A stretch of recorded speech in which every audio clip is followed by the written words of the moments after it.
Почитувани, СДСМ урбанистичка ниту се грижи за здравието и доброто на граѓаните, ниту мисли да сработи за позициите кои што ги заземаа. Во Европа започнува вториот бран на епидемијата, а во Македонија се уште коси првиот бран од корона.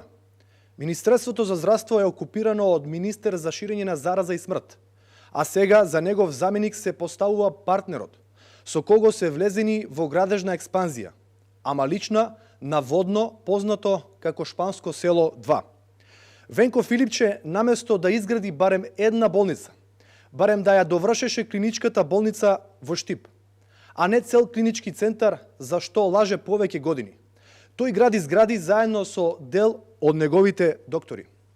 Болницата во Штип тапка во место, ама зградите на Филипче брзо се градат.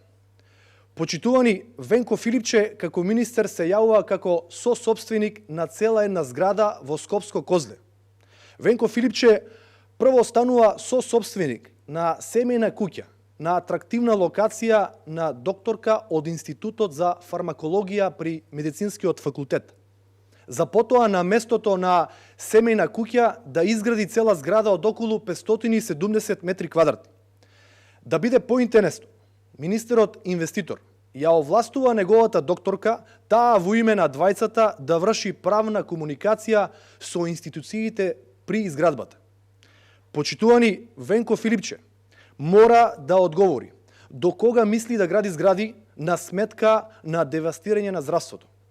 Филипче мора да одговори уште колку згради треба да никнат на негово име пред да видиме било каков нов здравствен објект.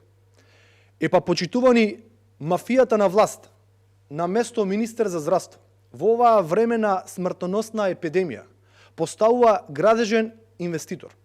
Мафијата на власт се уште ја држи под тепих аферата касарната на Филипче и скандалот Шпанско село 2 на падините на Водно.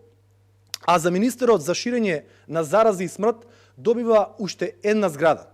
Изгорана се, наместо истрага и повлекување или негова замена, мафијата на власт за заменик министер го поставува Илир Хасани, ортакот на министерот Венко Филипче, со кого имаат заеднички градежни зафати во Шпанско село 2, додека третиот нивен сосопственик на име тендери од здравството му се исплатени приближно 7 милиони евра.